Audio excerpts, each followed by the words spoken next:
Squad, your favorite source for everything esports and gaming. I'm Camille, and all your bases belong to us. Did I even say that right? If you know what video game that's from, what I was trying to do there, let us know in chat. Tonight in Unmuted, we have Marissa and Lisa, and I'm really hoping at least one of them will press the mute button because, they're being a little too friendly these past few nights. Then in Esports at 30, Nick and Marissa are talking to Lawler all about the RLCS Season 7 finals. But before we do that, we have a new Rank It all about the most memorable quotes in video games. Aside from giving us countless hours of playtime and unforgettable moments, video games also serve us some of the best quotes that we can't get out of our heads. So here's our list of the most memorable quotes in video games. Resident Evil isn't a franchise that comes to mind when thinking of memorable quotes. However, Resident Evil 4 gave gamers one gem that we can't stop saying. What are you buying? What are you selling? Players are greeted with these lines when restocking their inventory with the mysterious merchant. His low, raspy voice makes these lines famous and keeps many doing their best impressions of him. It's no secret that the world of Skyrim is a dangerous place, but who knew arrows would be such a big threat? When players venture around the world, they encounter nameless guards who tell players about their lives, and it always seems to end with, "Then I took an arrow in the knee." For a world so vast, it's sad to think that so many guards had to end their dreams of adventuring because of the same problem. Although our next quote isn't at the top of our list, It's definitely the most iconic in all of fighting games. Of course, I'm talking about Hadouken! Hadouken is a projectile-based attack that we first see in 1987's Street Fighter. However, we first hear the name of the attack in Street Fighter 2. Of course, it's most famously performed by Street Fighter's poster boys, Ryu and Ken. Since then, we've seen more characters in the franchise perform the Hadouken, and thanks to players spamming the attack, we can't get this one out of our head.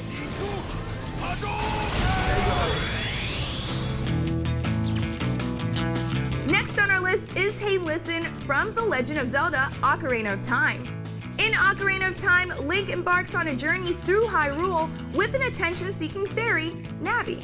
Navi will show players what they're supposed to do next by flying around the player and saying, "Hey, listen!"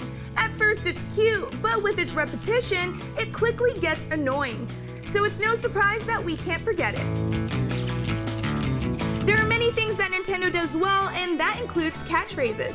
But none of them are as iconic as Me, Mario. Despite Mario's debut in 1981, it wasn't until 15 years later, in 1996 Super Mario 64, when we first heard the notable catchphrase. Fans booting up the game were excited to get their hands on the franchise's first 3D platformer, and at the start screen, they were met with this saying that would become one of the most recognizable in all of pop culture. It's no wonder why it tops our list.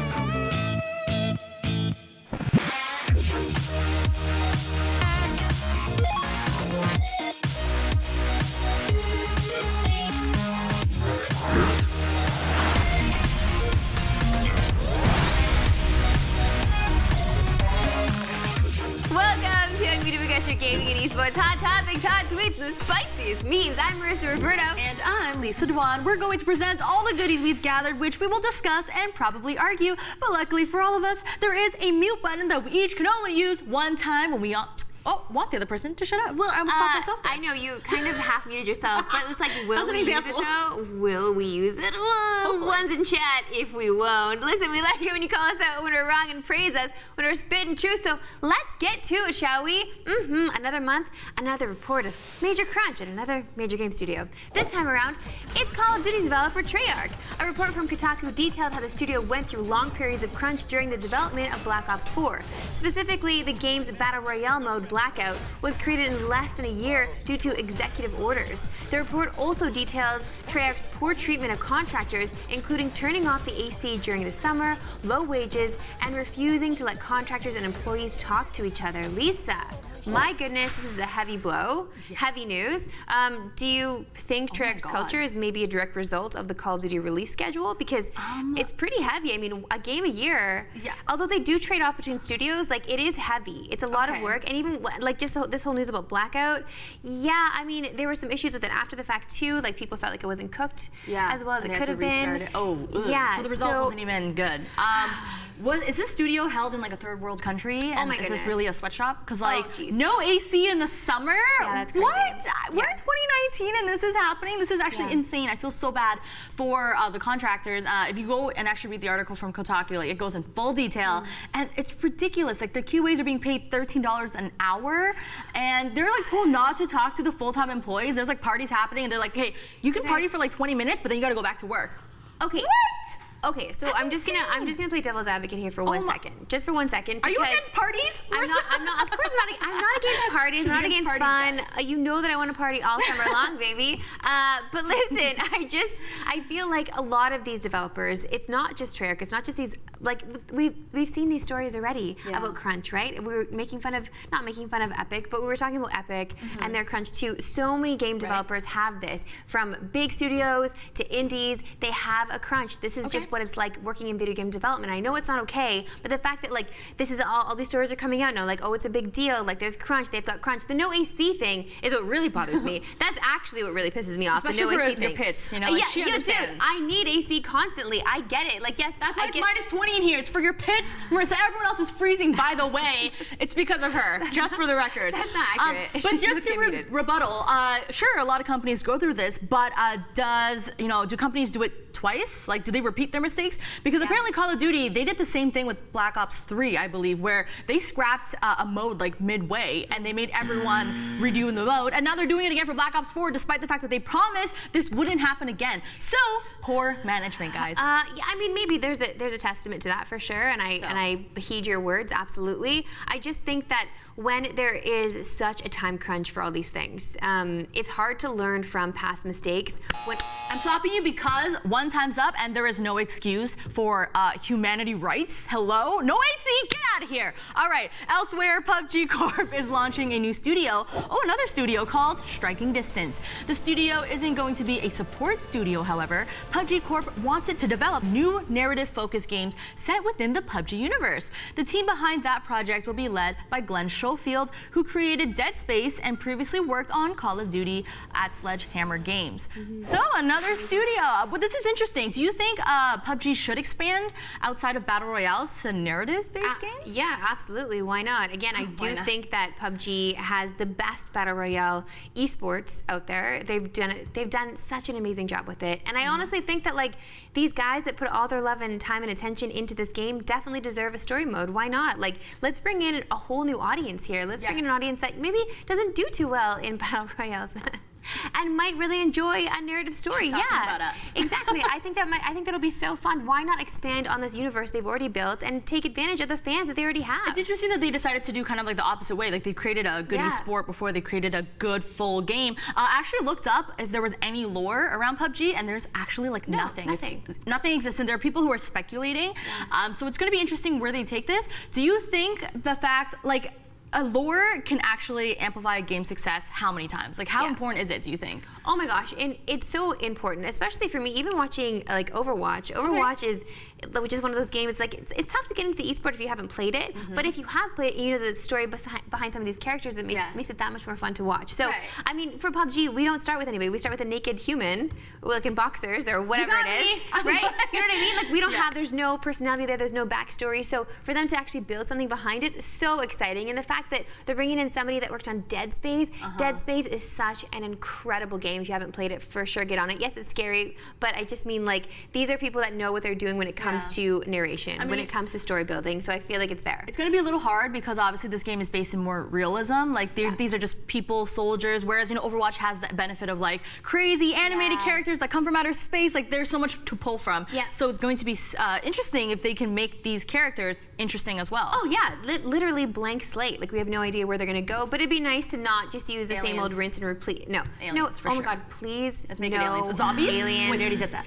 Oh my god, stop. Epic Game Store exclusives are a hot topic in the industry right now, and one developer explained the reason why they moved to the platform. In an AMA on Reddit, Frogwares, the developer behind the Sherlock Holmes games and The Sinking City, said that it partnered with Epic for one big reason. It lets the studio have a future. The money Epic gave them, along with the bigger cut of sales they receive, will let the studio pay its 80 employees and allows them to keep making the kind of games they want to make. So, Lisa, some people on Reddit did not like the fact that Frogwares let look on the deal. They took the deal because of money, but what do you think? I mean, I read the response that Frogwares said on Reddit. Like, they were very reasonable about it and very personal. Completely great PR answer. You guys are doing a good job. But yeah, how can we hate a business for making a good business decision to help their employees? They even said they're like 80 people. Like, this is not a big studio, right? So they need to really think about how these people are getting paid for the time that they're putting in to create games for us. You know, because we see on the flip side what happens when there's a big company, Treyarch, you know, I'm not gonna name any other names, but like this is the opposite, right? And we can't hate them for doing that. I'm actually surprised at all the hate that the Epic Game Store is getting. I think it's just trickle down. It's a trickle down effect from people just hating on Epic, hating on. It's a thing that people are doing. Even at the Rocket League tournament, there were fans in the stands that were pooping on Epic because of their recent acquisition of Psyonix, right? So was he in the middle, just like waving? Brody was not, but it does cut back to Brody on the desk because they just showed people in the audience, right? They went back to Brody. I just feel like it's just something that people love to do. It's internet culture. They want to pile on. Right now, they're piling on Epic. I kind of love the fact that Epic doesn't even have like a PR spokesperson. Like they don't even put out any statements anymore at all ever because you know what? They don't need to. Again, they've got FU money. okay? Yeah. And clearly developers, smart ones who want to pay their people and maybe not put them under any kind of crunch, would take this advantage, take this deal, because they are poor. Them giving them money means that they believe in them. They're investing in them, investing in their future, so that way they can actually focus on making an amazing game. I'm applauding Epic for this, absolutely, and I applaud developers for taking what's owed. Take the what's money. yours. Yeah, take what's the money. yours. Take care of your people. Thank you. Yeah, 100%. You guys are just haters. People just want to hate. People out there are just hating. Listen, if they're giving you what you want in life, they're giving you good deals. I mean, I don't know, just enjoy it. Like, we're so lucky as gamers. Why do we complain so much? I don't know, Marissa. She's asking the really difficult questions. I have no answer for you. So let's move on to our next story, because the dumpster fire that is GameStop is partnering with fighting game legend Justin Wong to create a series of gaming clinics to support amateur players. The clinics will be released as videos online and will focus on a number of different fighting games. GameStop has been expanding its esports marketing efforts over the last year, including sponsoring the Overwatch League Grand Finals and helping to build Complexity Gaming's new headquarters. So Marissa, do you think GameStop's esports marketing is what they should be doing, especially since their stocks apparently are it's so weird. It's going like downhill. I don't know. I feel like a lot of these companies now, especially a company like GameStop, would have to make a vanity investment. Okay, so Justin Wong is definitely a vanity investment. He has all kinds of numbers. He gets all kinds of views, and he would be great for what it seems like they're planning to do here. And I feel like, honestly, Justin is also a very open and honest person too. I feel like he gave them some consulting work as well, and he told them what people might want, what his audience might want, and that's why they're building this together with him. It's a very smart move on their part to actually partner with someone with so much clout and so much respect like Justin Wong, because honestly, so many gamers have just been so burnt out by GameStop. And it's not even like, I feel like it starts with the employees, number one, because you go in there and you just feel like every graveyard. Well, it's just like I've just never felt respected by employees when I get in there, just because like I'm a girl. They'll always talk to the guy standing beside me. Have you ever pulled the I'm the Marissa Roberto card? I've literally never done that because I'm not that person. But like, it's annoying when like your face is actually on the screen in the store. Yes, and they still don't, because like I'm the girl. They talk to the guy instead. They always choose the guy over the girl to talk to. That's been my experience. But I don't know if you like feel at the the bar same. But when the bartender talks to the guy instead of the girls, because the guys will tip more. Same deal. It's really rude. There's two people standing there. Make eye contact with both of them and talk to them both as equals. Can people not just do that? I don't know. That's my beef with GameStop. That's where that starts. Also, I've known someone who has worked inside the company as well and have, said certain things that they've done that have been a little untoward. So spill the tea. No, like spill the tea. It's just they're clearly still making money off of their, their game insurance that they do, and it's also like still the whole buyback system that they have there. They have to make money somehow, and if this is how they're going to do it, pouring it into esports and partnering with somebody with clout like Justin Wong, then maybe they're making the right decisions, and maybe we should keep watching. They made an error, first of all, with Justin Wong's series. Why is he making educational content when he can be making tier videos? Because let's be real, that's what we want to see. No. Justin's saving that for his own channels, baby. Ooh, okay. He's smart. We're gonna do it before him. Justin's smart. Nobody cares about our tiers. They only want Jay Wong's. I have tiers right here. I know. All right, it's time to check in with streamers and clip it. Our first clip comes from Easy Door, who opened 1,000 Fortnite cookies. Fortune cookies. Oh, fortune cookies. Okay, and whatever. I'm like, what are Fortnite cookies? In the course of a 9-hour stream. Okay, let's watch. 999, dude. The final fortune cookie. The final fortune cookie has come, dude. What's it gonna say? Many admire your social and physical appearance. 1,000 fortune cookies, dude. What was the point of that? Over 9 hours of content. Okay, that's content. That's a good reason. Cleaning up is gonna be a nightmare. I'm just sad for all those cookies he threw on the floor. Like, I feel like he could have made some kind of fortune cookie cake or something. Like, he could have mashed them up and like done something fun with like the fortune cookie flour. Like, I don't like that he just threw them on the floor like that. I'm just thinking from a baker's standpoint, he really should not have thrown them all on the floor. You should have had them in a bowl. Fortune cookies taste like ass, so why would? You like them? Yes, I love fortune cookies. They're pure sugar. Are you kidding me? Sugar queen? And that's what I'm saying. They're disgusting. Marissa, you know why? It's because she likes to go to Mandarin, and that's a buffet if you guys don't know, and they always give those fortune cookies out. Hold on. I never eat those. Yo, you better hold the phone right now. What? I do not like going to Mandarin. My Italian family likes going to Mandarin, and I just cater to them. Are you serious? Yes. No, what? Okay, listen. If you guys don't know, Italian people really enjoy Chinese buffets. For some, I don't Did you look at me?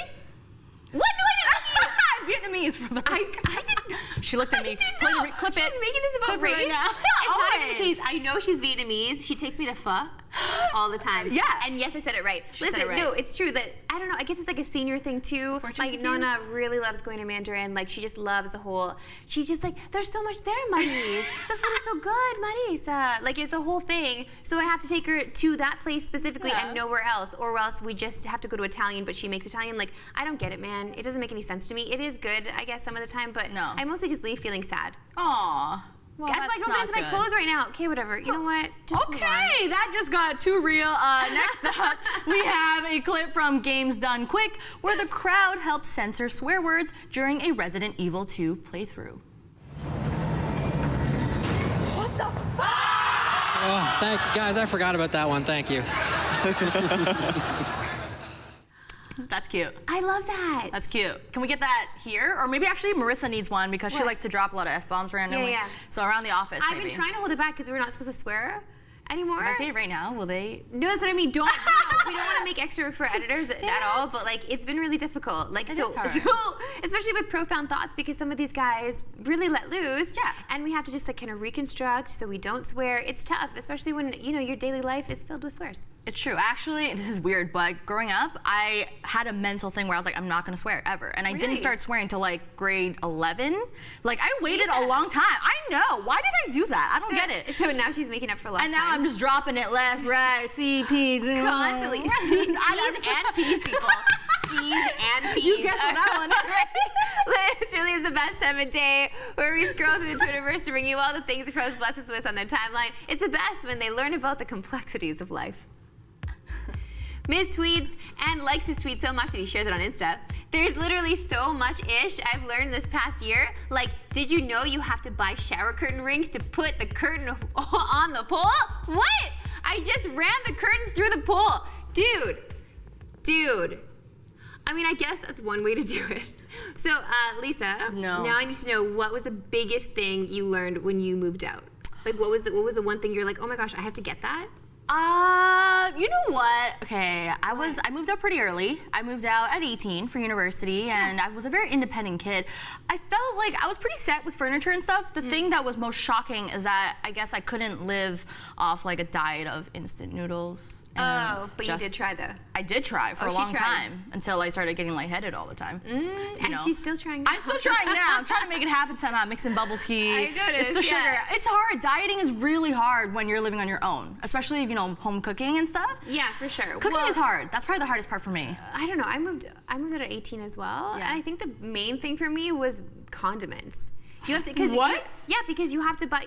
Just growing up in your house, there's always condiments in the fridge. But when you have to Yeah. start fresh and buy all the condiments that you might need. Yeah, but that's you the don't only think way to make food taste good, so I had tons of that. Like, Oh, I I doused see. everything in ketchup. No. I just forgot about them, and so when I went to the fridge for something, I'm like, oh, it's empty. Aw. Yeah, So if it's you okay. guys go to Marissa's place, bring No, ketchup. I've learned. Oh. I've done all the condiments now. Don't worry. Oh, yay. Pickled everything. Oh gosh. Okay. We love pros for their open and honest talk about dating. League of Legends pro Perks seems to have met the one. So, oh my God. I went on a date with this hot Asian chick, and she ended up paying the bill, even for the dessert.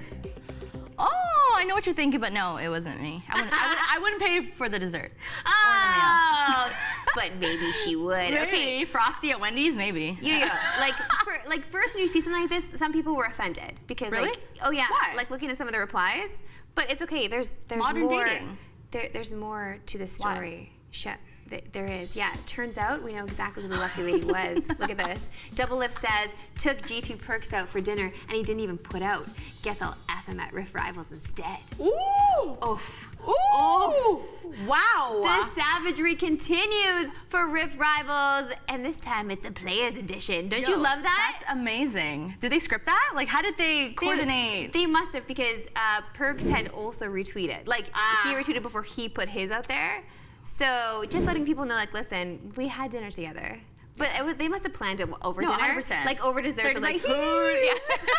And look what we're gonna do. Make everyone retweet this. No, but that's actually was. hilarious. Great. That's so classic double lift. I like how you had to funny, censor that. Yeah. But we'll have to see on the actual rift, like who's gonna win, because it could backfire, guys. Like this is It's not. true. And he's really good at this stuff. Like, oh, sorry, talking. Whatever, I said it. What? Censor me. Where was everyone? Twice. Professional. Yeah. But But we'll see. We'll see how it goes on the rift. I'm so excited. So you guys obviously, wait, when is the rift happening? When the rift is happening? When the does Rivals? the It's rift this, go down? like now. Like It's happening starting, now, I think, right? Thursday, which is tonight. Yeah, tonight. So Yeah. so you and Matt are gonna be talking about it on Hopefully Tuesday next then. week. Yeah. That's so we'll amazing. recap everything, guys. Yeah, All yeah, right. yeah. Plus Let's Esports in move 30. on because it's time to get to some crowd control. This is where we showcase some of the great or simply dank things the community has been making. Ever wonder what life in Russia is like? For those who have never have been there, here's a game that will take you there, and it's in a style we all love and are definitely not sick of.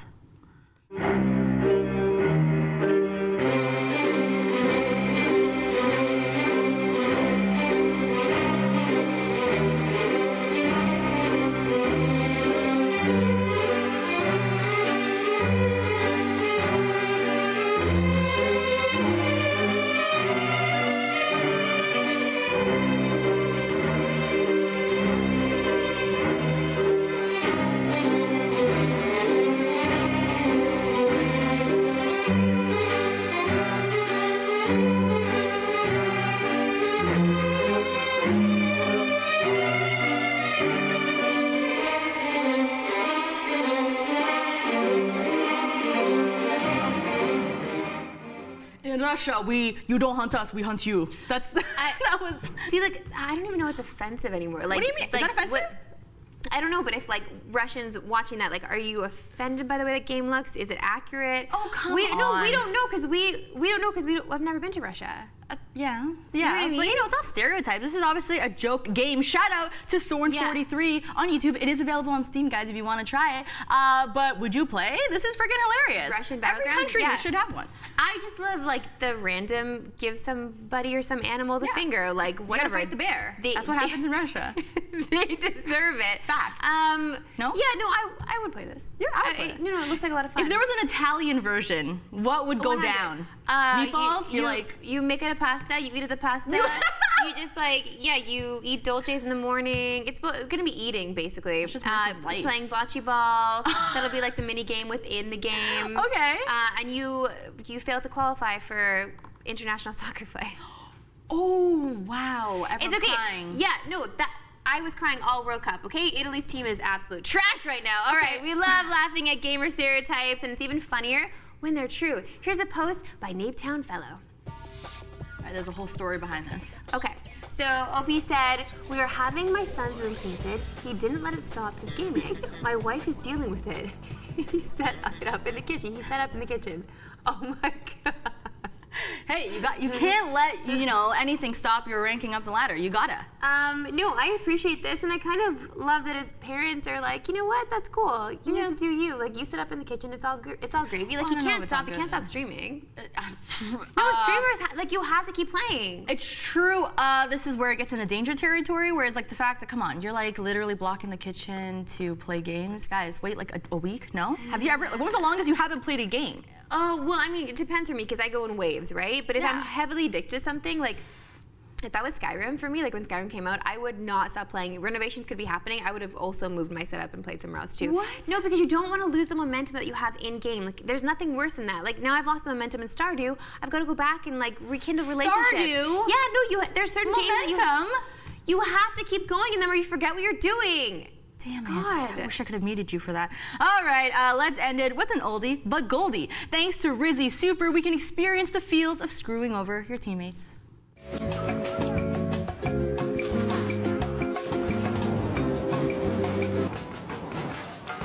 No! Hello, darkness, my old friend. I've come to talk with you again. The edit was on point. Credits to the man that made that, or girl. I love it. No. The look, the zoom in the eyes, you're just like, oh, my bad, dude.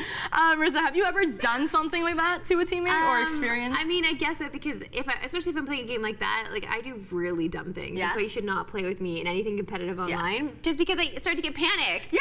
You get panicked and like you think it's a good idea to throw a nade right then because the door was closing, but like wow, that was really bad off his timing though.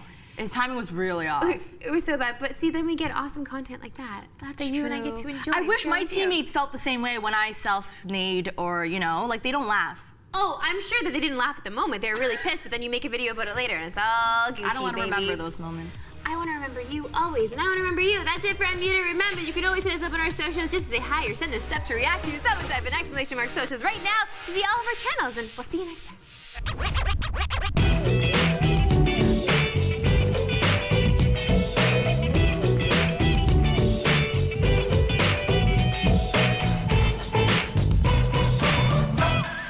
Guys, I need them. I need them. No. I can't do my job without them. I can't do my job with you doing that. Quiet. Welcome to another episode of PogChamp. I'm Marissa Roberto. This right here is Lisa Duan. This is Zurich Erbuela. That's Camille Salazar-Hadaway. And these are my pit pads. Great, guys. So this is where we bring you the latest and cringiest, most awkward, and hilarious moments from the esports scene. Yeah, let's get right into it. Who's ready for some trash talk? Anyone? Anyone? Yeah, okay. of course. Because it went down at the Rocket League Season 7 finals. Who has the best mechanics, me or you? Definitely me. Wow. Yeah. You're only good at ones. Wow. You're trash at threes. Your rotations are in the gutter, dude. Wow. You only have dribbles to save you. I can't believe you say that. You have no air control to save your life. The truth, it's just sad. Straight facts, I'm sorry. I think that's the end to the interview right there. End on a sad one. Yeah. Sucks. Goodbye, everyone. See you guys next time.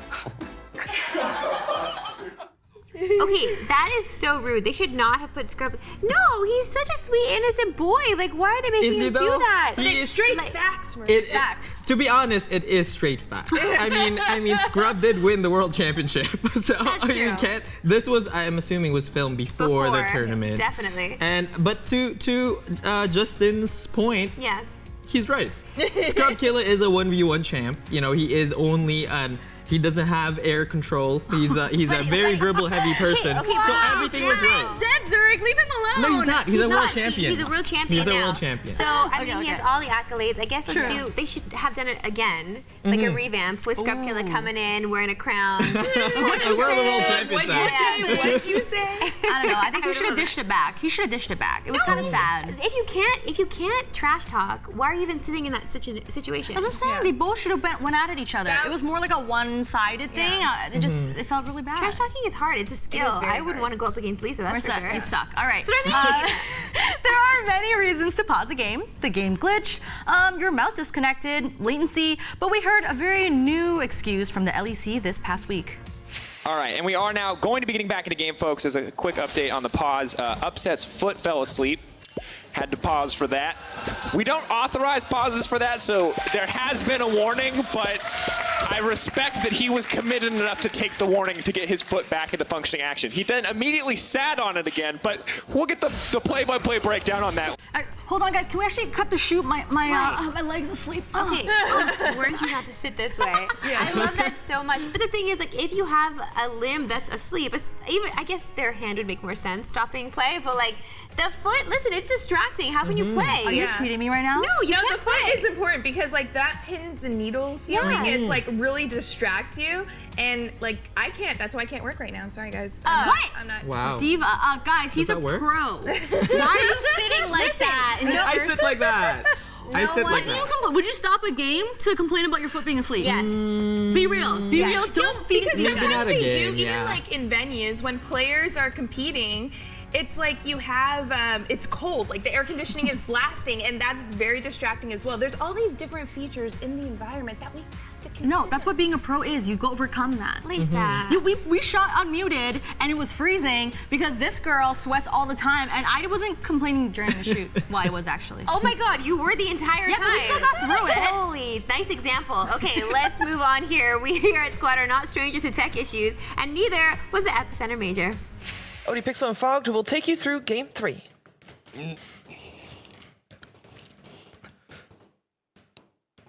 Oh, we lost our audio? Okay, now it's time for some food. Now I'm feeling. Picks. We have that Necrophos as the 5th pick. Amazing.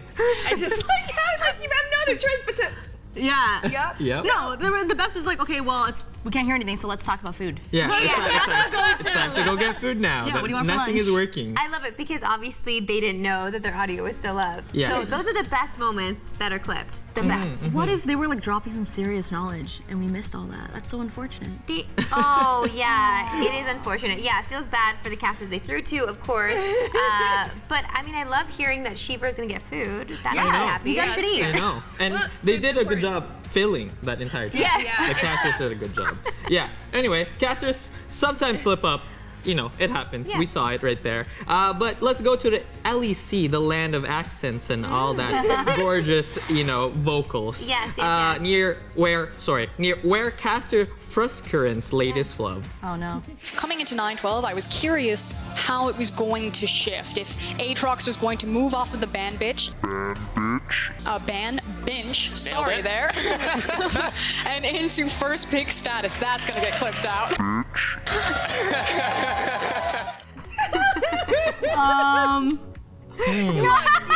It happens to all of us. Have you guys ever had? Because I had one. Definitely. I had one. What? I sometimes mix up the word six and sex. Like, it's so close. What? Okay, so when you're just talking to six sex, like, it happens. She just wanted to say it. Both happen. I said it multiple times. I think that's a Lisa. It's Lisa isolation thing. Are you telling me never? No, flubs happen, but yours are mostly sexual. Not, that was one time. All right. This next moment occurred at the CSGO Season 9 Pro League Finals and left many of us puzzling over whether this was product placement or simply an inside joke. Well, sometimes that's the way it goes. You've got Inferno next. You guys obviously feeling very confident going into this. Is this just going to be a quick 2-0 now? That's what we're hoping for. Let's see if it goes that way. Thank you very much, Twist, as always. We'll have to wait and see how this goes. And we got tons of chewing gum as well. I'll take this. He's got loads. Back to the desk. Okay. Any context? Amazing. That was the worst product placement ever, if that's what that was supposed to be. Camille has spoken. She is the queen of product placement here. The queen of product placement. Yeah, Very good at chilling. You either go full out, like this is cringe, or you just have it in the background. Yeah. Not in between. Was that in between? That was in between. Okay. No, as he was leaving. Yeah. The fact that he was chewing gum, though, while the interview, first of all, rude or not rude? Well, it is rude, but it's a player, so like you kind of forgive it. If it was a broadcaster, no, because they don't like what they do their own thing for their matches. No, yeah, that hasn't really happened yet in esports. Like it will eventually, but even like I don't expect players to stick gum out of their mouths. I don't expect that. All right, well, moving on to cringe. So much cringe. Listen, we understand when you want to spice it up in the broadcast, but just watch. For now, though, are you ready, Frosk? Aye, aye, Captain. I can't hear you! Aye, aye, Captain. Oh! Your favorite casters in the LEC? Mary, very. They're dashing, they're funny, they're singing for free. Mary, very. If this euphoria isn't your dream, Mary, very. We need your affection, so don't mute the stream. Mary, very. It's very time. Let's go, League of Legends. Welcome, ladies and gentlemen. It's Please Origin don't mute the stream. versus Schalke. We'll stop singing now, Yeah, so we you will. can just focus on the game. Look, okay? Look. I love that. I actually, now looking back on that, that is not cringe. That is just pure fandom at its best. It was great. It was great. Lisa. And you know what? Are you serious? Lisa, stop hating. Zurich. Okay? Zurich. I'm gonna let her finish. Yeah, No. don't hate, because I know our Choose a director in the control room, this is probably reminding him of a really special Don't do time it, in his Camille. life when I No. did the Mez Aladdin opening. I was Come there. on, I that was was there. the best No, thing no. ever. Hold on, you guys Camille. know This it. is exactly why you thought that was okay. Because you know what you did in the Mez was okay. was It so was not good. okay. No, It was listen, so Camille, good. that was actually very cringe. No! This That SpongeBob was thing was perfect. not cringe because they planned it out. They were all in it together. I planned it out really hard. I wrote those lyrics. Okay, sorry. Let me finish. Let me finish. They were also on key. Oh, that's true. I have a tone issue, but I It's okay, Marissa. No, I will recognize I have a tone issue, but I do impressions really well, and one of them is Patrick from SpongeBob. Oh, are you okay? Are you gonna do an impression? Now she has to do Let's do it. Oh no. Well, SpongeBob. That was pretty good. That was pretty good, guys. Give it to me. What's the next round? Let's move on. Give it to me. Next row. Okay. There's almost unspoken rules between fellow casters. You gotta always pick up what your co-casters are putting down. But that didn't happen in the Rainbow Six Siege Pro League. Shame on you, Kickstar. Remember, I used the term earlier today, playing on an island. That seemed to be the story for everyone on Mouse through that match. Which ocean is the island on? We're not going back there, Parker. We were there during the break because we had to be, but we're not going back there. They're just, turn a phrase, okay? You know, they're just playing by themselves. No teamwork, very little teamwork. Parker is stirring. Yeah, Parker's a troll. You know, I know. Parker's trying. I love that. Listen, in good improv, you have to always be yes and. Yes, you can't say no. Yeah. If you have to say no, you find a yes way of saying no. Exactly. To bring people back into it, you can't just stomp out his flame and be like, no, we can't do that again. We're not going back to it. Okay, moving on. Good work. Okay, so moving on. Get ready to see the best getaway ever. I know this is supposed to be a show about fails, but this clip is just so good. We gotta show it. 씨. 자, 이거 잡히는 순간 강등이라 생각해야 되는데 살아야 돼요. 자, 1점이라고 생각하면 다른 팀원들이 차량을 타고 와서 제압하는 방법도 있거든요. 애쉬 선수 완전 묶였어요. 네, 다른 팀원들이 와서 지금 양쪽 각을 잡을 수도 있는 상황인데요. 와요, 옵니다. 자, 이거 피하기 힘들 것 같은데요. 자, 양각 잡아요. 차로 양각. 구조대 안 오나요? 차로 양각 잡고 있거든요. 와! 피했고 올라갔어. 와, 구조대. 슈퍼 플레이. Yo, this is the best evade ever. Good job. That was next level. Yeah. That was. I can't do that crap. Who can? Well, maybe. Sorry. Yeah, you have to be really calm. Yeah, first of all, no, yeah. and you have to, you're fighting a car. you're not fighting another human. Right. It's like that Rick and Morty skit where it's like human versus car wrestling. Yeah. That was literally that. And there was 2 cars. There was 2 cars against him. Yo, that was intense. That takes a lot of skill. Uh-huh. Oh my gosh. All right, gamers and energy drinks are often associated. I would know, but not often do we see them getting down this fast. Let's get it going here. First and foremost, not used to drinking these. I prefer water myself, but oh, there it is. Oh shit. Hold on, I got a thing right here. Let's get it. Yeah, chug it. He's doing it. He is doing it. Oh, damn. Ooh, excuse me. There's a cough button for those things. Yeah, hashtag Mountain Dew Game Fuel Power Play. Oh, okay. Oh, that was impressive. Yeah, it was something else. Yo. That's dangerous. That's really dangerous. He shouldn't do that, but also I think that he faked us out. I think there was a switcheroo in there. No, because there was no effort. Plus, everyone knows you crush it on your forehead, not in the hand. All right, Camille, take out the can. Let's go. Mine's are all crushed in the back. I don't have any here. Sorry. Wait, for real? You think that was a fake? Yeah, absolutely. The way he cracked it, because he wanted people to know that he just cracked it. Yeah, when he puts it down, he switches it to another. And also, when he goes to the back, the further away camera, you can actually see the can is still down there. So. Wait, you're a magician. Yes. You've done some magic. Are you for real? Yeah, that was a switcheroo. It's a lie. I was tricked. It worked though. I'm the it made it to the show. Listen, somebody believed it, just not us. I mean, at least it did. Okay. Anyway, our last clip is special because it features our favorite tummy, Brody Leaf X More. Let's take a look. He leaves that team, joins up with another team wearing yellow, and just continues to raffle stop.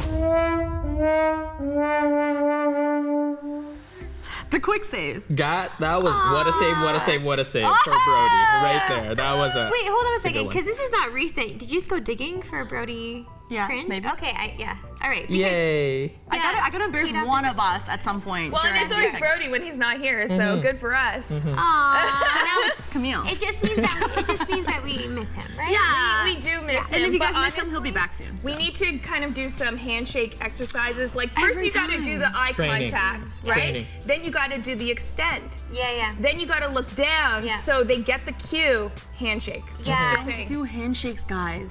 You do Dab. dab, yeah. Yes. All right. That's the memo. Sending out the memo, everyone. Make sure. Hey, okay, that's it for PogChum. What moment was your favorite? We want to know in chat right now. You can also let us know on all our socials at Squad State. We hope you enjoyed. See you next time.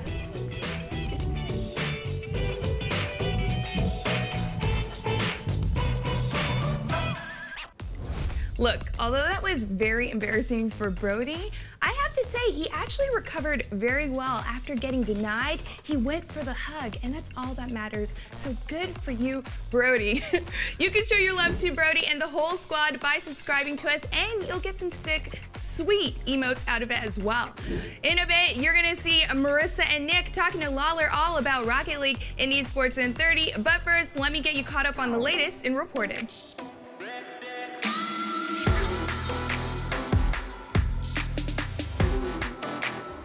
Microsoft, Nintendo, and Sony have joined forces to tell the US government that newly proposed tariffs would hurt consumers and put jobs at risk. As part of the Trump administration's trade war with China, the newest $300 billion round of tariffs includes a 25% tariff on video game consoles. A joint letter written by all three companies was sent to the administration last week, where they argued that prices would increase across the board in the industry. It's unclear if and when the tariffs will go into effect, but according to Bloomberg, they could be suspended if progress is made during the upcoming Group of 20 meeting in Japan. In a surprising announcement, Seoul Dynasty tank Fissure said that he's retiring from the Overwatch League. This comes in the middle of Stage 3, where the Dynasty currently sits in 7th place.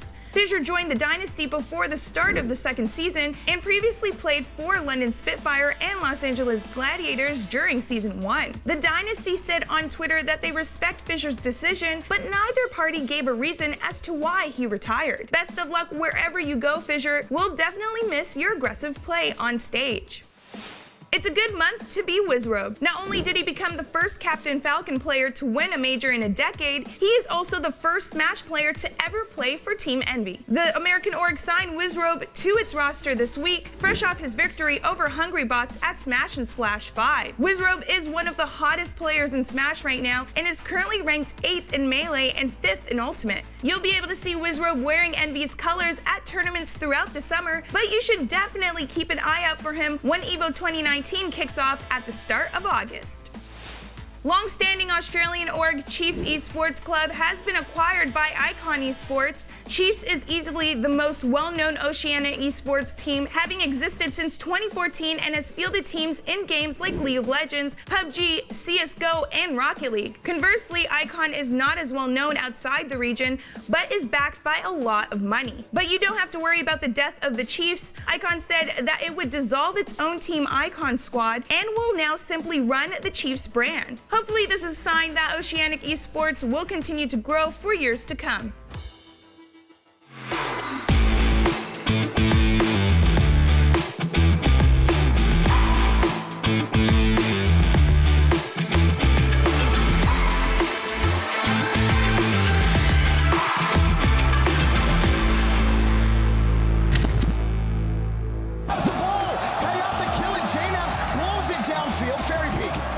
Midfield, he's under one. Fairy Peak carrying this to get it up into the back wall. Score! Killer scores! 0 seconds, unbelievable. Moves it back downfield. Rizzo around the corner. Scrub Killer has the demo. Kate up around. Fairy Peak's down. Fairy Peak scores! And with that vitality, take it all. Hello, and welcome to all the ball chasers, flip resetters, and rocketeers, and welcome to Esports in 30. We're so happy to have you with us today because we've got an amazing event to talk about. I'm Marissa Roberto. This is Nick. Well, Nick, I mean, you've been following all the RLCS season with Brody right here, and he was actually there, but the finals happened in New Jersey, and you watched all of it, and I know that you were super hype about it, so just give me the deets. Yeah, it was an amazing event. Jersey was, some people were skeptical about New Jersey when we were heading into it because it doesn't have that same flair as, say, Vegas, but the crowd was amazing. We got Golden Boy back in the fold to host, which was awesome. The games were unbelievable. It seemed like every single series was just topping the one that came before.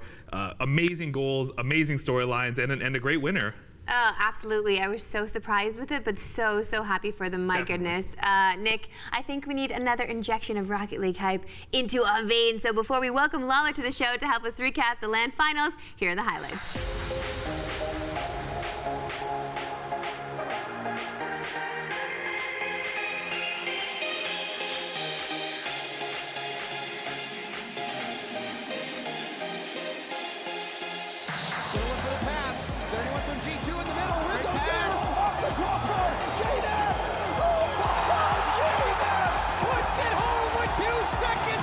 Back to Squishy. Squishy off the back wall. At the top. Oh my goodness, Squishy nothing. AJ will take this from midfield. AJ carrying this, has the flip. What's he gonna do? AJ! Woo! Justin trying to get that off the wall to Garrett, but it was a little too slow. Justin again attempting the clear. Shut down by PNG. And shot set. Are you serious? Squishy. In front, Tander back over to his teammate. That's card back to Tander. Tander picks this up himself. Goes fake. under it. He fakes, give it out. Tander scores first. Low-key Esports on the ball. Pay out the kill it. J-Naps blows it downfield. Fairy Peak. Midfield. He's under one. Fairy Peak carrying this to get it up. Into the back wall. Score. Kill it. Scores. 0 seconds. Unbelievable. Devo has a chance at this. Devo gets it. Barcelona on the ball. Creative, but it wasn't enough. And now Squishy, air dribble pass into the middle. Oh, you're kidding! How do you even get this on target? Wander trying to find this one off the back wall. Drops it down! And Rove, a 2-0 lead. This win. Nice chip. Scorsage tries to carry. He's got to sit on the cross. He finds the flip reset. Finds the shot into the zone. AJ finds the block, but here's Cammy to put it in. A tie game in game 2. PJ now. Algerepi trying to look for the pass back to PJ, but PJ will find control either way. And now Gary G trying to get it past him. PJ's got it beat, and here comes Maddox for the shot and puts it home. What a play from INTZ as they take their first lead. Struggling to break out, finally doing it. Justin, backward hit, and oh my, just incredible. Bad touch, and Gale to get back to it. Scrub killer now, booms it back downfield. Rizzo.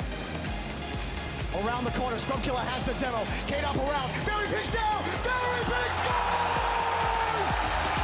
And with that, Vitality take it all! And here's a look at your playoff bracket. Congrats to Vitality, and shout out to all the teams that made the Season 7 finals such an incredible event. So, straight up, the highlight pack you just saw could have basically been our entire show. There were so many incredible moments from Jersey. And to talk about those insane plays and so much more, it's Adam Lawler Thornton. What's up, baby? Hey, I'm good. You guys, how are you? Okay, he didn't match my excitement level when he said hey, but that's fine. I mean, I don't blame him. Jersey was incredible, and I'm sure you're super drained. Yeah. I mean, let's start off right off the top. It was a long weekend. Yeah, long weekend with lots of amazing action. Let's start with Vitality here because they kind of felt like the team of destiny. There was, can't stop the K-Dop. You couldn't stop all of Vitality at any point. Scrub, stepped up huge in his first big LAN. Fairy Peak getting his first title, and of course K-Dop getting his third. So it seems like, the DreamHack losses, the early exits at past LANs, all of that is forgiven and forgotten. Walk us through the team's journey, not just this year, but at this LAN as well, because it means something different to each of the members. Yeah, I mean, it all really starts with last season. So they came in, Scrub's finally able to play. It's his first season, and had a really rough performance. They just did not perform well in Season 6, and a lot of it was just due to team synergy and not finding the right groove. So they ended up bringing in K-Dop. Fairy Peak, if you guys don't know, was K-Dop's old teammate. They played twos. They're both French, and had never lost a twos tournament together ever. So they wanted that synergy. It was a decision that he wanted to do after leaving Dignitas. So for them to come in. He basically wanted to change what this team was about, and the fact that they were supported then by Scrubkilla. Nobody knew that was going to be as well as it was, but a lot of people were pretty confident about what the team was on paper. So after it kind of developed, they started hitting this trend, and no, not the best performances in LAN events, but it's still pretty competitive in league play, to the point where they only lost to one team, which was Triple Trouble. So for them, 6-1 in league play, #1 seed coming in, dominated in regional qualifiers. Like, they were in a really hot streak, and a lot of people consider them the best team in the world at like week 2 or 3 of league play. So people knew their potential. It's just they have a very volatile play style, to where if it's on, they're the best in the world. If it's not, they're still pretty competitive, but it's not that great. So it was a matter of seeing what one we were going to get. And when they played Vitality played G2 and lost. Like, G2 came in, and I was harping on them, like, G2's playing like the best team in the world right now, because they were. They were dominating groups, they were crushing through group stages, and it's like, these guys are really good. But then Vitality played Cloud9 and swept them, and held one of the most prolific offenses in the world to 2 goals. And my opinion changed. So I don't know, like, they played, like, Vitality played Energy. I'm like, okay, it could have been a little bit more, but like, they still beat Energy. Great. Vitality did really well. But it wasn't until they dominated Cloud9. Like, it was a really close series. Like, 3 of those games went to 1 goal differential. Like, it was not a stomp by any means. It's just the boost control that they had, the speed of which they were getting to, the saves they were making, like, those little intangible things that you don't really notice, the aggressive play and like the bumps and the demos, you don't really show on paper or in stats. But it was glaring, and you could tell. And at that point, I'm like, yeah, I was the only one to predict Vitality over Cloud9, so go me. But at that point, you knew, like, no one's going to beat these guys. If they play like that, no one can beat them. And lo and behold, they went through the big 3 in North America with 2 losses. So they went 4-1, 4-0, and 3-1. Like, and they did that back to back to back. So yeah, they're the best team in the world by far. Okay, so best team in the world, but now that he matches Turbo as the 3-time, does this make K-Dop officially the best of all time? He was never not the best of all time. Oh. Even with Turbo being a 3-time world champion, K-Dop is the most prolific. He has the most winnings, the most earnings. He's a 5-time regional champion, back to back to back to back to back. Like, the guy is insane. He's the best striker in the world. Like, he is, like we said, the gatekeeper. If you're gonna get and win a world championship, you go through K-Dop. So, without a doubt in my mind, K-Dop's easily, like, how is he not? But then, were you not blown away when he was released from Dignitas? I still don't. He decided to leave, I believe. Okay, He left. okay. He chose to leave. Yeah, it was his decision, because he wanted to play with his fellow Frenchmen. It's something that he'd been actually wanting for a while. So that level of chemistry and comfortability, I think, just shows even more. Like, he was more animated than we've ever seen at the World Championship this season. Like, this was a true team. Like, we're all friends. We all really want to compete. We all really want to win. And it showed. Like, the excitement from anything, the fact that we got a Fairy Peak interview, like, where did that come from? So you did quickly touch on them, and they were playing unbelievable. Was G2? They also made the grand finals. But heading into this event, there might have been some doubts. We were sitting here a lot during the league play interviews and talking about how it wasn't necessarily clicking all the time, and there was some doubts. But here they are. They made LAN finals, and it all came together. So what happened between then and now to take G2 from kind of living in that shadow of C9 and NRG to making finals? It's a similar situation to Vitality, where you start to get hot towards the end of the season. At the end of the season, bringing in Chicago and stuff is always kind of a weird opinion of how is it going to perform, what's it going to do under LAN pressure, is the playstyle going to adapt, and they always struggled with offense. When they brought in Chicago, you started seeing this connection between JNAPS and Chicago, but it left Rizzo in this weird spot. And I don't like Rizzo on defense. I think he's one of the most creative players on offense. And you saw that numerous times. Like, there was a play where he went up, he like dished a pass, he kind of just lobbed it in front of the net, and then immediately after, and it was on a deflection, he goes in and he bumps the goal and leaves it wide open for his teammate. And Chicago just comes flying in and scores it. It's like little things like that nobody else does. And when he's forced to be back on defense, things don't go well, and then he has to force himself to move up, and then they get counterattacked and scored on. So even though we consider them one of the big 3, and the reason why is because no matter how they play, they still get wins, they were undefeated for 3-4 weeks. So we knew they could be better, but we just weren't seeing it. So it was a mixture of that, as well as trying to figure out, like, how are they going to perform on lane? Is Chicago going to step up to the plate? He did well for Evil Geniuses, but is he going to do well with a new roster with different kind of styles? So that's always a concern. We're never really sure, but he really brought it. Like, best JNaps has looked. Like, JNaps would be MVP if they would have won, by far.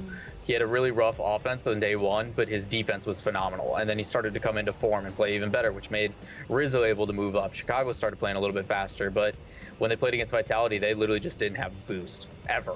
So they couldn't really do that, which is more credit to Vitality than it is G2. So, yeah, like, obviously there's always concerns coming in, but they performed admirably. Like, they went undefeated in groups. All of North America did, which was super weird. And then they crushed their old teammate. They crushed PSG, even though it was probably one of the best matches. PSG G2, super close, but like, you could tell they were doing things the way they wanted to. That's always the difficulty of LAN, is playing your play style against that level of pressure. And luckily they have the crowd behind them, but it's not easy to perform like you do in scrims or online in the comfortability of your own home. Well, yeah, for sure, that makes sense. I mean, you mentioned, of course, NA just making names for themselves here, but I want to talk about Rogue because they continue to rise with a very strong performance at LAN. So while I do want you to touch on the performance of the whole team in Jersey, I want to focus on the man who tends to be last in line when you talk about Rogue, Wonder. So how did he step up big time at LAN and really prove himself? Because he was huge. Wonder, that double touch is probably the cleanest double touch I've ever seen in my entire life. It was a challenge from the left wall to midfield, and then he plays it bottom right with like a negative angle. It was just disgusting, which says a lot, because Wonder was a lot of people's decision of, you should keep Prime Thunder, you should get rid of Wonder. And that's very stressful on a player. The ability to handle that kind of criticism and then step up and prove everybody wrong. With being an older guy that's newer to the scene, like, this is his technically rookie year, even though they played with FlyQuest his first time going to LAN. They fell just short because Energy beat them last season. So they were a similar situation. The fact that they got through regional championships, they had to win two series to get there, and then just hit a hot streak. But I don't think anybody had expectations of them to play like that. They blew a lot of people away. Their group was pretty stacked. It was probably the most competitive. A lot of us agree. A lot of us believed Barcelona was probably going to take one, and then it was either going to be between them and Renegades, but Renegades fell really short, which is a whole different story to go into. But Rogue surprised. I think a lot of it does have to do with Kronovi, and you have to give that boy credit, what he's done for that team, that veteran status of being calm and collected. And they even said in their interviews for Wonder, just the benefit of having someone that's been there before to calm the nerves and point out mistakes. And that's not easy to do, because you get so caught up in the moment when it's your first time in an arena setting with 7,000 plus people yelling at you. You get lost in it. So the fact that Kronovi's there to kind of keep it cool and collected and say, like, hey man, we still got a series to win, or pointing out mistakes if they are behind, shows a lot. But very rarely did they find themselves behind. Credit to both him and AJ, both of them. You can't say it enough, to come out on your first LAN and perform like they did and hit the shots they did. Like, Kronovi didn't score a single goal on day one. Yeah. Like, what?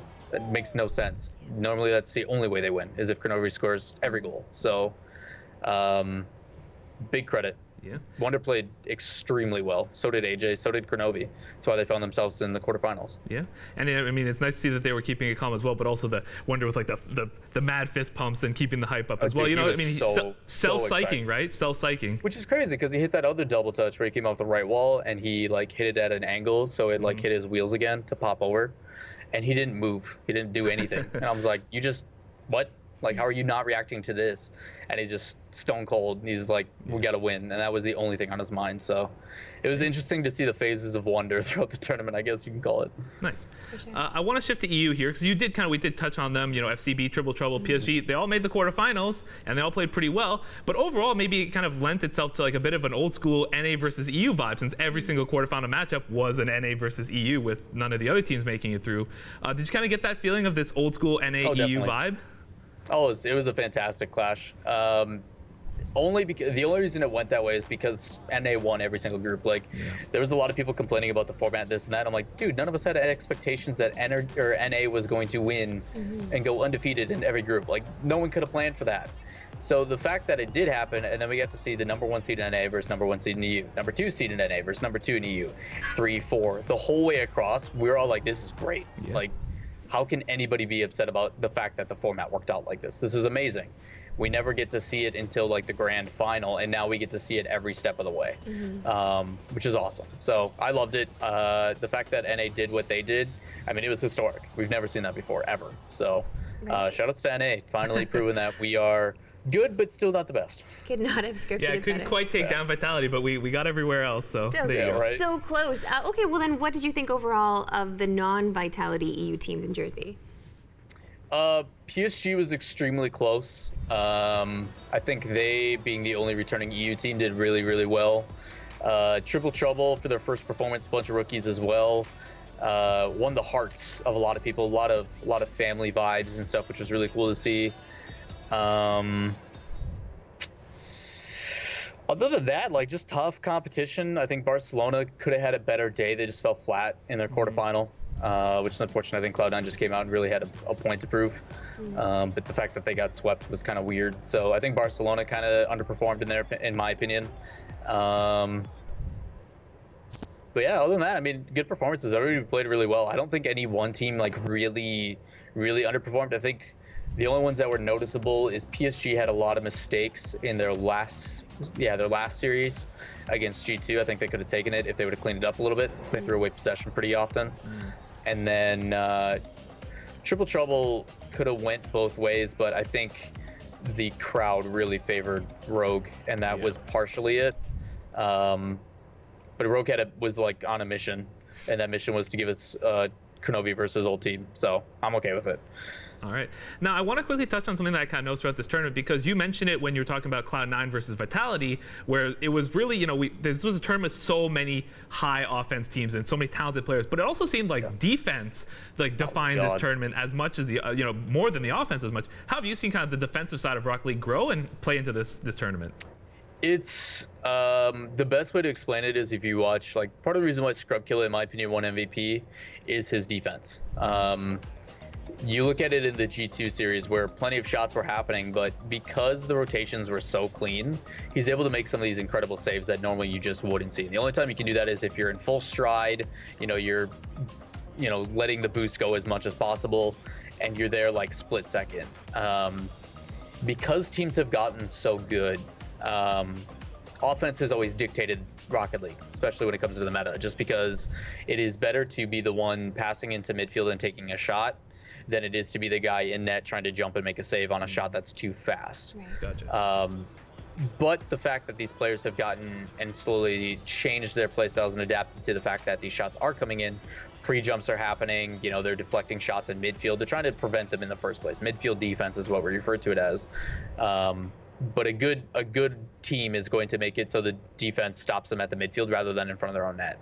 But if they break out, I mean, you're relying pretty much numerous times G2 had to on one player to jump and make a save against a 1v2 or whatever the scenario is, which always favors the offense. The only time it doesn't is if you're in like a one situation. Eventually it gets to the point where the back wall is closer to the player than it is the goalie per se, because they can go into the net. So the fact that this is happening in high pressure situations and they're still making saves in one-on-ones or otherwise, or they're sweeping across and making a last-ditch effort is unreal. It is literally the reason why Vitality ended up in the place they did. So yeah, it's becoming more. I don't think it's becoming any more of a focus or anything. It's just it is something that is intrinsic to play nowadays. You have to have really good defense because people are going to put on shots. I mean, G2 put on 47 shots in one of their games. Like, that's unheard of. The fact that each player is able to put, like, one player I think put on like 11 or 13 shots in one match. Sometimes you don't even see that in an entire best-of-5 series. So some of those have to be saved, and it's very, very heartwarming to see these players not only get love for offense but also defense, because normally it's the flashy, high-style flip reset, whatever you want to call it, that gets all the love. So the fact that defenders are starting to get some love, same thing with support players.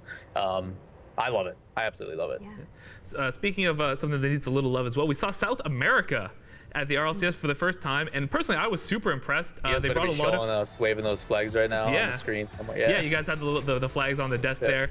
I was super impressed by like their tenacity, for example. Like there was a player I remember, I think it was PJ. He had like 0 boost, challenges the ball, wins it, goes up the wall, challenges the ball in midair, and wins that one, and it leads to a goal, right? Like that's just such fantastic aggression and no nerves on stage, right? So what did you think of like INTZ and Loki, and how significant was this event for the growth of what we'll see in SAM? I mean, it's massive. Shout outs to Chimanko as well, the guest analyst that we had.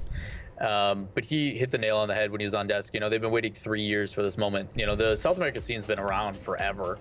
I used to play with a couple of South America players when I was first starting out, just because ping wasn't too bad. But they've definitely been a part of the scene. It's just they haven't had consistent tournaments to play in. Before the Grand Series, which is what our path to RLCS is for South America, the biggest like South America tournament was hosted by a pro player. It was hosted by Jacob. Like, they just haven't had the funding or the exposure that they've deserved, but the scene has still always been involved. So for them to come out and be able to play and then perform as well as they did, I mean, you want to compare them to the Oceanic region the first time they came out, and it's worlds difference. So you have to look at it in that sense, where Oceanic region comes out, they don't win any series, whatever, but they still are relatively competitive. But by the big guys, they get smashed. They go back to their region, they take all this information they've learned on how we play, and then they introduce it to their teams, and the teams get really good, and then they come back 6 months later, and it's like, wow, these guys really improved. So the fact that South America is getting that same opportunity now moving forward is kind of scary because of how well they played against all the top teams. Like, there was a couple moments where they could have upset majorly. But when it came versus to Cloud9 comes to mind, it was probably closer than it should have been.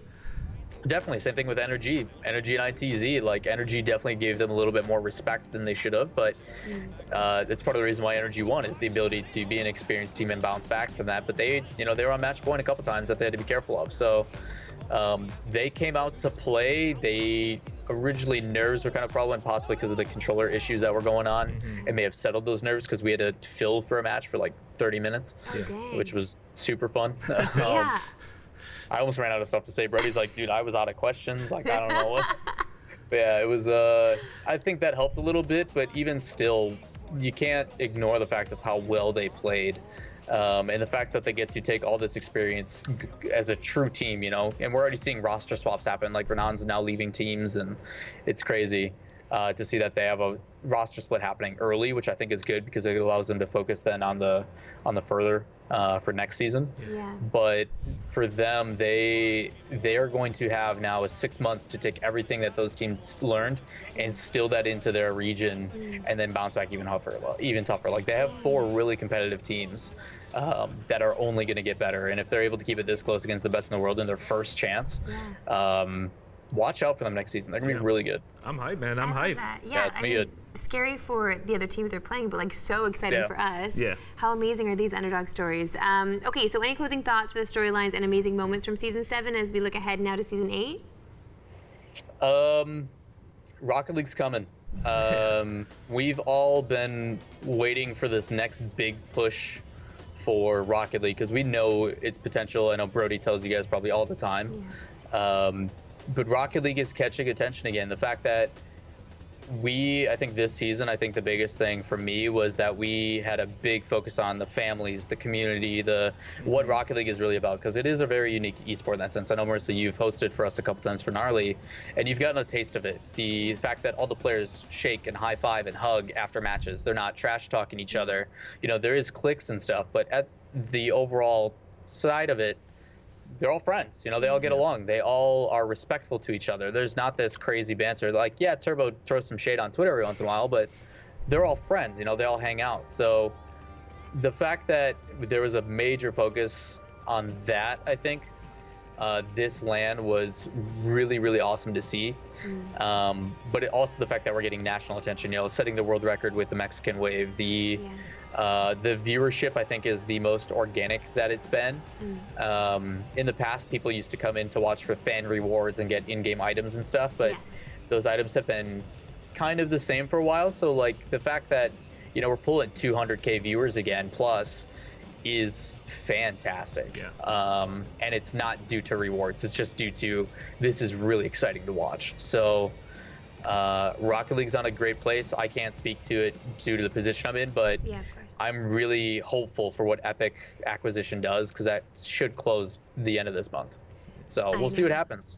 I It's mean, gonna be exciting. we're excited too for you, Lawler, for Brody, of course, for just us now as fans of Rocket whole League to get community. to watch. Yep. Yeah, it's incredible for the community. I cannot wait to see where this thing goes. Thank you so much for breaking down the finals with us. Get some rest, because we all need to charge up for another RLCS season coming soon. Better. Season 8, hopefully around the corner. Oh, that Lawler coming in here looking like a damn snack. Nicholas! Say that. Because he's Snack Lawler. It's okay, he appreciates it, I swear. Okay, let's wrap up all of this with a few quick thoughts from you. First of all, I just need to know your MVP of all of these. Yeah, so actually, this is another one of those cases where I actually agree with what the broadcast landed on. They picked Scrub Killa, and I think that that's a pretty clear choice. He's a rookie coming into his first RLCS finals land, and he showed very few signs of nerves, landed some huge goals in clutch moments. And one of the things that I think we saw from Scrub as well was that, you know, in past criticisms and in past tournaments, people were saying, especially last season, people were saying, oh, maybe, you know, he's coming from ones, he's still a little bit underdeveloped, maybe his teamwork isn't quite there. But at this tournament, you saw great teamwork out of Vitality. He was looking for passes and, you know, in a spot to receive passes as well, right? Just it seemed like he was just a lot more mature in his gameplay. And you'd expect maybe a rookie with so much expectation, so much hype to have a lot of weight on his shoulders. And you just didn't see that out of Scrub of this tournament. So a very well-deserved MVP. Absolutely, and just thinking back on even his tweets after last LAN, his tweets after even last year's performances, I just feel like now he really is the most improved player as well. Like if they could give that award out, it would 100% go to Scrub. I think it was a case of, you know, he always had so much talent and so much potential. We just needed to see him execute on the stage, and to see him do it for the first time and, you know, rightfully win the title is incredible. Of course, when something wraps up in such a way, we do need to talk about the future of RLCS, right? Because obviously they made this deal with Epic, Psyonix and Epic have made a huge deal. Some people trolling it, of course, at the LAN, but I want to know your thoughts on it. What do you think will happen with the RLCS moving forward? So I think this event, kind of in the wake of the Epic merger, the Epic acquisition, I think there was maybe something a little bit to prove, but since kind of we haven't seen that influence, or as far as we understand it, right? But it really paid off. Like I said, the games were amazing, the atmosphere was fantastic, the fans were amazing, and that really was kind of what makes a Rocket League event a Rocket League event, right? It's not the biggest game, but I saw people from like Rainbow Six and Counter-Strike and Dota who were like, you know, members of G2 or just kind of fans of those games being like, man, Rocket League is hype. And it is hype, right? It's exciting. It's a game with a lot of potential. And it's weird to say that about a game that's kind of in its 7th competitive season, but we do get 2 per year, so it's been around for about, you know, 3 years or so. But it does feel like, and one of the things that and don't take this the wrong way, by the way, guys, one of the things that I do say a lot about Rocket League is that it's everyone's second favorite esport, which is, it sounds negative, but what I actually mean by that, right, is it's going to be hard for Rocket League, in my opinion, to get as huge as your League and your Dota and your CSGO, just by the nature of the game. However, like I said, a lot of other communities were looking at the Rocket League World Championship and be like, damn, this is sweet, this is cool, the gameplay is exciting, it's easy for us to understand, and there's something here. And if other pros from different esports who know good high-level competition when they see it, obviously, are saying, hey man, Rocket League is hype. There's surely something here, right? So I think this was a really great sign, and every single LAN just impresses, the games get even better, the players get more comfortable. It's really exciting to see what could happen for Rocket League, not just at the end of this year, but I think moving forward for next year as well. Oh, 100, but then I'm always going to think about, well, our other second favorite esports have now gotten franchising, right? So do you think maybe, possibly, we could do this for Rocket League? Because I've always thought that this should be the esport to become franchised, to be on TVs, because everybody gets it. So the main question for me is, right now we have 8 teams in NA and 8 teams in EU, right? So maybe you want to first expand to 10 teams or something like that to see if the talent pool is deep enough to sustain a long-term franchise model, right? Because 8 teams is at the highest level is not that much, right? In other leagues, you see 10, you see 12, you see 14, right? So I think that's step one. That probably won't come this year. It'll probably come next year. But if they do see that the talent is there and people are interested and there's still excitement around, you know, and still young talent up and coming in Rocket League down the line. However, they can't wait too long. I agree. They can't wait too long. And you're right. I think Rocket League is one of those sports that would, or one of those esports that would have, kind of that sports feel to it in terms of localization, and it's like I said, it's a lot easier to understand for more casual fans, right? There's a big difference between Overwatch. I'm trying to become a fan of my local Overwatch team, and I have no idea what the heck is happening. And you know, holy crap, FC Barcelona becomes the Barcelona team, and all of a sudden we're watching car soccer as well as normal soccer, which is great for those fans. So yeah, it's such an easy style, such a great family-friendly game. There's a lot of question marks. There's a lot of question marks around franchising and what they're going to do with the RLCS moving forward, and the DreamHack circuit and all that sort of stuff. But I think that there's a lot of good things to come for Rocket League. I agree. I know you're excited. Listen, I am too. Thank you so much, Nicholas. Thank you to Lawler for calling in. As always, a reminder, there's no new shows tomorrow or Monday as we celebrate Canada Day right here in Canada. You can celebrate too. Put syrup on everything. We'll be back on Tuesday with more Squad. Until then, connect with us on all our socials at Squad State, and we'll see you later. Look, I know Lawler always is looking like a snack, but can I just say all of the RLCS boys, even Brody, were looking pretty sharp on the broadcast. Remember, we are back here on Tuesday because here in Canadaland, it's Canada Day, so we'll be off tomorrow and Monday. So Tuesday at 8 p.m. Eastern, you could catch a whole new Unmuted. And in Esports at 30, Matt and Lisa are going to be talking League of Legends. Plus, we have the new releases in the loadout. Till then, you can tune into our socials at Squad State for the latest and check out our YouTube channel for all the VODs in case you missed anything. Thank you guys so much, and we'll see you soon.